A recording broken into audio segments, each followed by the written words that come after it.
খুলনায় বিক্ষোভ সমাবেশ ঘিরে বিএনপি নেতাকর্মীদের সাথে পুলিশের সংঘর্ষ হয়েছে।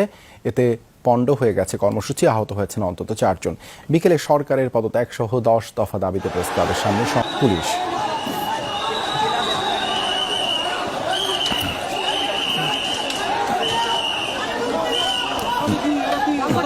আমরা একটু সংযুক্ত করব খুলনা মেট্রোপলিটন পুলিশের উপপুলিশ কমিশনার দক্ষিণ মোহাম্মদ তাজুল ইসলাম। একটু জানতে চাইবে এখানে আসলে ঘটনাটা কি ঘটেছিল।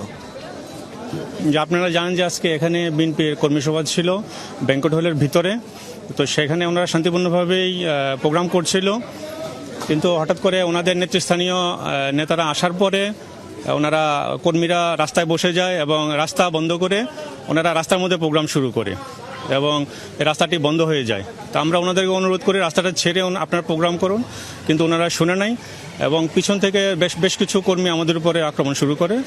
তো আমরা বাধ্য হয়ে তাদেরকে গ্যাসগান এবং শটগান আমরা ব্যবহার করেছি। আমরা শুনছিলাম দেবাশিস যে ঘটনাটি আসলে পুলিশের পক্ষ থেকে কি বলা হলো, তবে বিএনপির পক্ষ